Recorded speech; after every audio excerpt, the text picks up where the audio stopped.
Hello, this is Simon with my friend Danny Khursigara.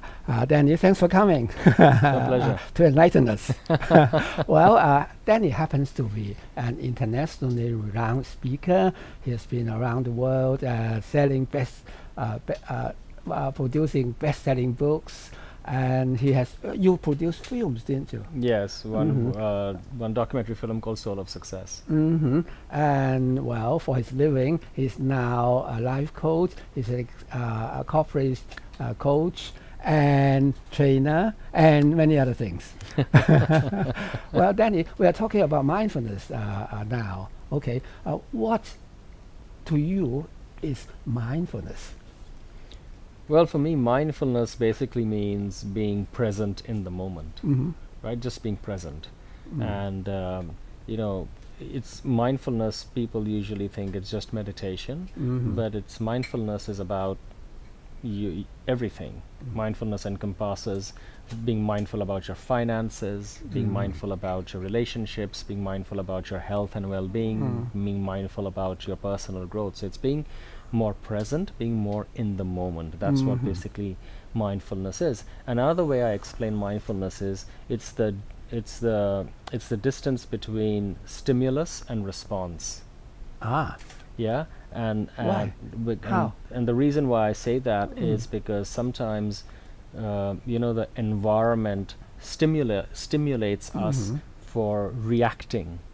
Right. Yeah, but when you're mindful, you don't react, you respond. And there's a difference between reacting and responding, right?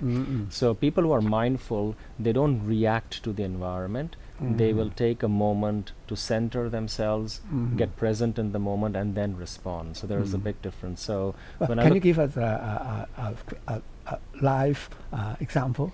Let's say... No, you are scolded by your boss. Okay. So if you're scolded by your boss, then your immediate response could be, your immediate reaction could be either of disappointment or fear, that you're scared, or you might get aggressive. Well, that's natural. Either of the two, yeah. Not necessarily. Some people get fearful of as well as. So that's a reaction, yeah, not a response. But if you're practicing mindfulness on a regular basis, then you would probably take that minute to really center yourself, to calm yourself, maybe take a deep breath, get into the moment, and after that, when whatever response you give will always be more constructive. Yeah. So that's why I say it's the distance between stimulus and response.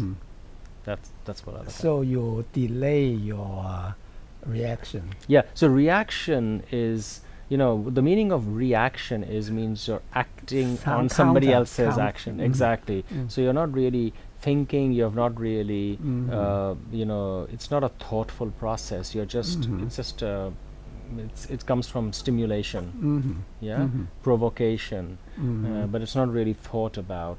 But when you are mindful, which means you take a moment to really understand, not take it personally, and get more centered, and then you respond. That's basically a more constructive response. So mindfulness for me is being in the moment, being more present in the moment, and it's also the distance between stimulus and response. You mentioned being thoughtful. Well, what has thoughts got to do with mindfulness? Mindfulness is beyond thoughts, right? No, so basically, when you're in a state of mindfulness, which I mean becoming present, becoming present, so you're able to, calm yourself, get more centered. So after you get more centered, whatever solution or thought you have will be more constructive and more not damaging, right? So the thoughts that come to you will be more solution oriented, will be more constructive, will be probably will give you a more positive outcome. Sure. Yeah. So that's why I say there's always a difference between reacting to something and responding to something. It's always quite different. Well, you see, for us non-native speakers, sometimes we have trouble understanding the exact meaning of grounding and getting centered. Can you spell it out? Well, just being present.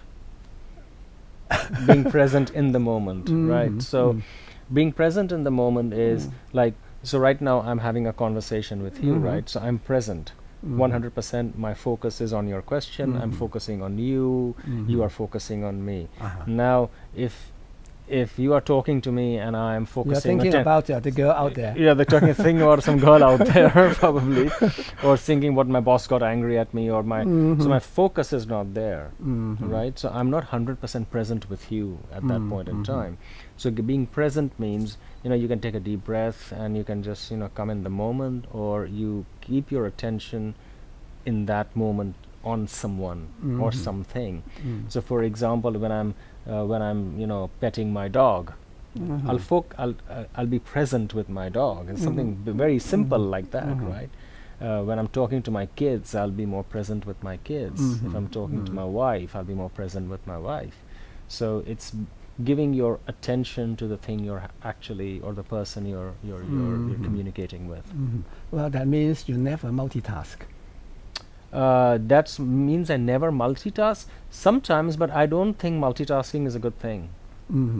I believe that when you look at things more singularly, you would do it better than if you try to multitask so many things. We all multitask at some point in time, but personally, that's just what I think, is that I would personally always prefer to focus on something in the moment and then move on to something else, as opposed to do 10 things together. If I want to do 10 things, I'll probably hire someone to do it for me.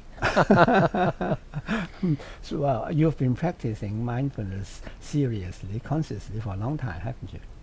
Yes, it's a practice, right? Nobody's perfect, and it's a practice. You bring mindfulness into your daily routine. You can do it through meditation. You can do it through yoga. People bring mindfulness into their daily lives through various ways.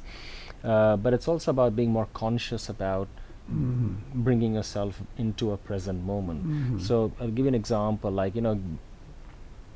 people are also getting mindfulness about finances. Being more present about their finance.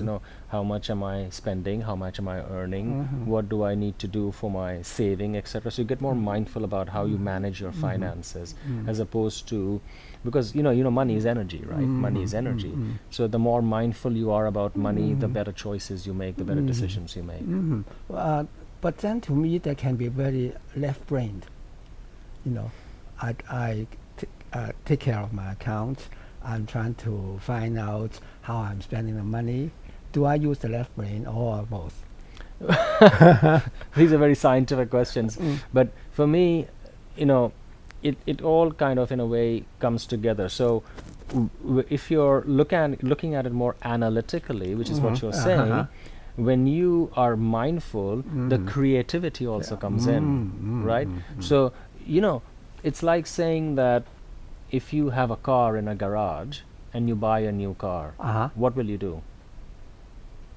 I will compare the two. No, you've bought a new car and you have to park it. Well, so you've already got a car in the garage, right? Well, I have to take the other one out. So either you sell the car, or you remove the car and put the new car in. And so that's your garage is your mind. So basically you need to clear your mind before you can let new things in. So because most people's minds are so cluttered up, there's so much of clutter in their mind. So before you talk about the right brain bringing in ideas and inspiration, but first you need to clear your mind before all those ideas and inspirations can come through. So it's actually a balance between left and right. Wonderful. Make sense? Sure. Yeah.